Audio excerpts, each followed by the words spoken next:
this is Tiffany Hopkins with Oregon State University's Forestry and Natural Resources Extension program. And today I'm here to talk to you about how to make smudge sticks out of different materials that you can find in your woodland. So, just to get started, what you're going to need as far as materials is some cotton string, some loppers, and then some plant material. So there, you can use all different kinds of plant material. A lot of things that you might actually grow in your garden and things are really cool, but definitely things that you have in your forest. So I have some cedar, some Doug fir, and then I was in Central Oregon recently, so I have some juniper. Really, if you can look outside and see it, you can try adding it to your smudge sticks. So different plants are considered to have different like healing properties and are considered to do different things, but we'll get into that in a second. So these smudge sticks are have been used for centuries and centuries, and they are said to kind of clear different types of energy, or have healing properties. They also just will make a nice scent in your home. But they're just really fun to make, and then also really fun and just nice to be able to use. So historically, there's been a lot of use of these in ancient times, like I said, to clear negative energy, to help you sleep, depending on what different types of things are in them, like lavender can help you sleep. Just having like, so there's two different ways that you'll use them. You can, once you've lit them and started burning them, you can either kind of like waft the smoke onto yourself, or you can waft it out into the room. So this would kind of be like for healing properties, you would kind of be wafting it towards yourself. And those can also be like to help clear away negative energy about love, or hopefully like bring in new loving feelings. Literally the lists are endless. Also in ancient times it was said that this could waft your prayers to the heavens. So that was something that people used them for also historically. So there's all kinds of really neat different purposes for these, and I think it's really cool that a lot of the times the ones that you can buy in the store are made from things that we have right outside of our doors. So just a fun project to work on, and again, a non-timber forest product, a way to get out into your woods and utilize something that maybe you wouldn't have in a way that you wouldn't have before. So I will say that all of my materials came from, minus the little bit of cedar I got, from either a dead or dying tree. So you want to be harvesting with some of that in mind. You don't want to take too much from good healthy trees, or you want to use certain standards. If you are harvesting from good healthy trees, that's okay, but for woodland owners, I think that it's good to go out and look for like the Doug fir that I got is a tree that we will definitely be taking out soon. It's not doing great, and so cutting from that was totally fine. The juniper was removed for a different project. It was already on the ground. And then the cedar, I didn't take much of it, and this is just like a little guy that I wish would make it, but I'm not really sure that it's going to. So I think I'm gonna kind of do a mix of all three, and that will be fun. I haven't done that before. So you can use all different kinds of things too, like different types of fir, different types of pines. You can use like sage, or like I said, lavender. Rosemary is pretty common. Peppermint, lemon balm, rose petals.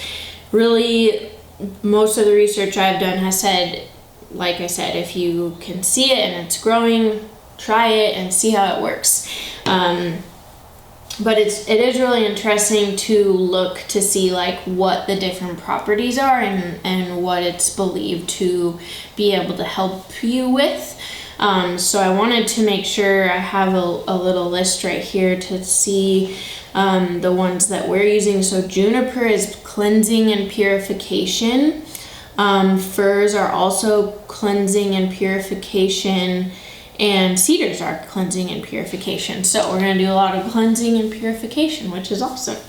Okay, so to get started, we are going to cut our materials 7 to 10 inches in length.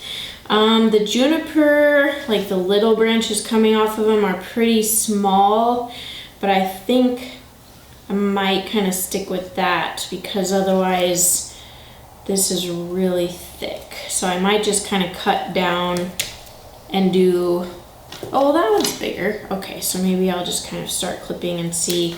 Some of them, like this one, are much smaller. I'm just gonna kind of start cutting away, and maybe that would mean I'll just do a separate smaller juniper one. Okay. That's most of them, so maybe I'll just make this one a bit bigger.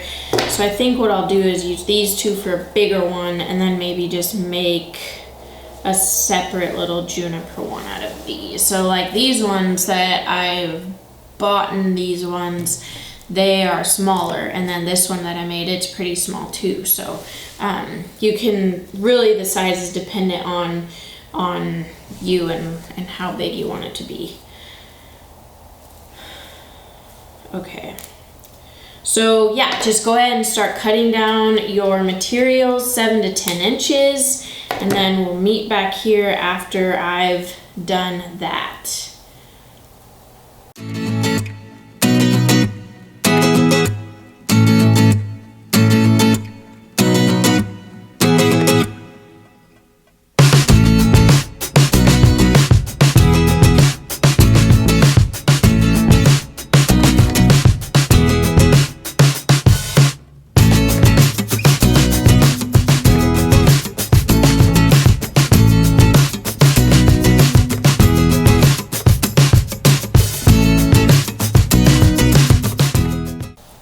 Okay, so I think I have enough. Basically what you're gonna wanna do is kind of bundle your different materials in until you get it to like, so once you're squeezing it together, I say about the size of like a cigar, so like, or a quarter maybe. The juniper is really gonna do us in on that one. Maybe I'll take that little part off. But even like with that in there, once you kind of like squish that down, you might just add in a couple more little pieces, and then you'll just have a primarily juniper one. If you didn't have the juniper, which maybe I'll show an example of that too, it would be much more of the other material. So I'll just do one with like Doug fir and the cedar. This Doug fir is a little crazy. Okay, so like do this one a little smaller.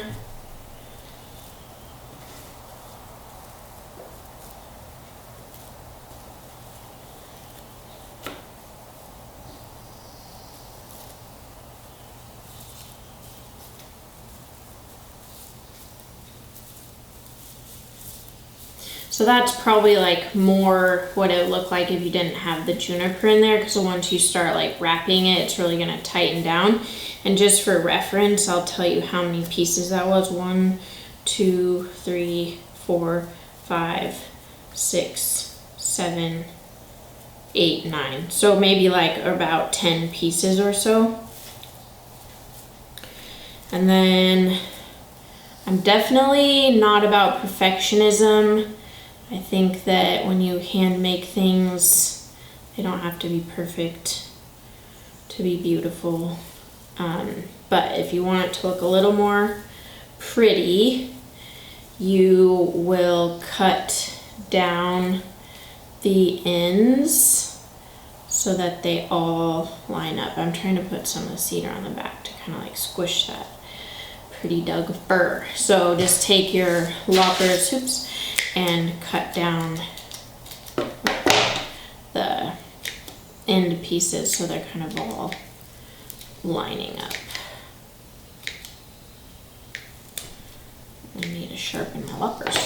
Okay, so there's like that one, and then let's see, these ones are a little long too. Grab that.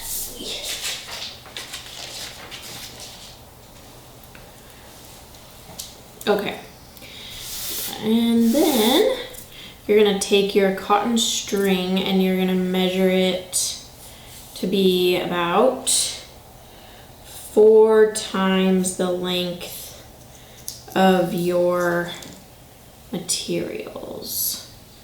This string is going to be all tangled up.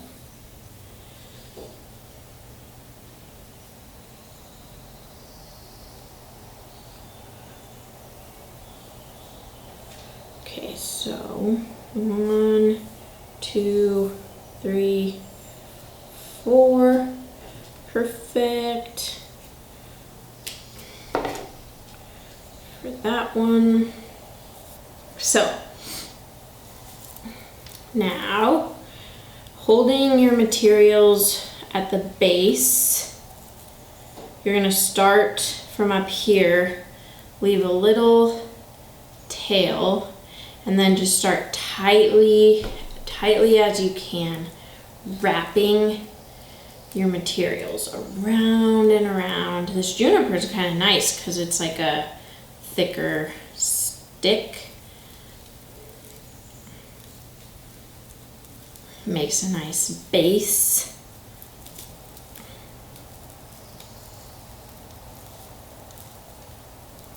And then once you get to the end, I guess I did that a little too far. You'll come back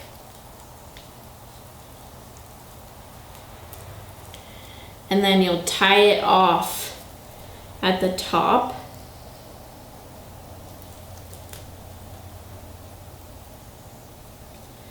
Just in a knot.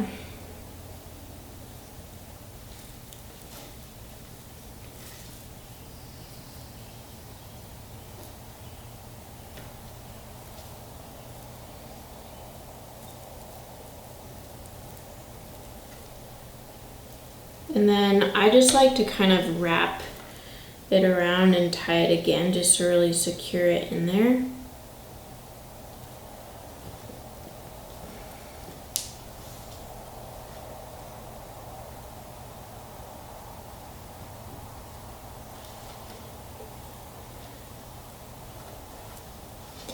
And then again, you can kind of trim these different pieces to make it look prettier if you would like. Oh, excuse me. So then you have your first little smudge stick. And I'll do the same thing just so you can see it again with this one. So starting at the base and holding them all up here.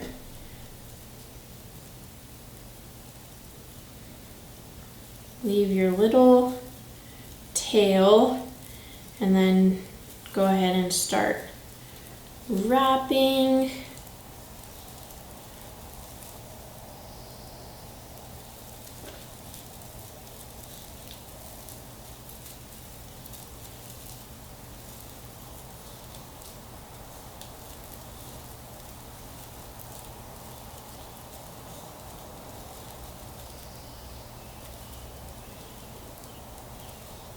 And then work your way back. Sorry, I got to the end and then I started working my way back and I forgot to tell you.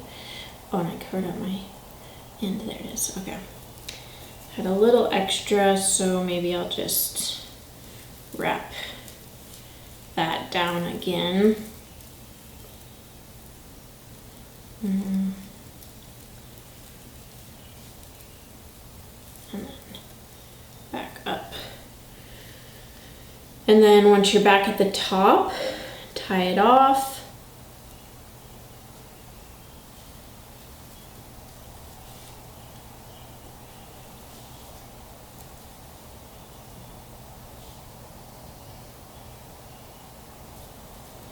And then you can cut these ends if you'd like, but you don't have to. And so there you have it, 2 different varieties of a smudge stick. And so then what you're gonna wanna do is leave these in like a basket or on like a drying rack for 7 to 10 days, just until they're really, really dried out. And then you can go ahead and light them. So you can look up directions on how to do this, but also I'm gonna go over them here, but I just use the size of a broom to sweep away all the extra clippings.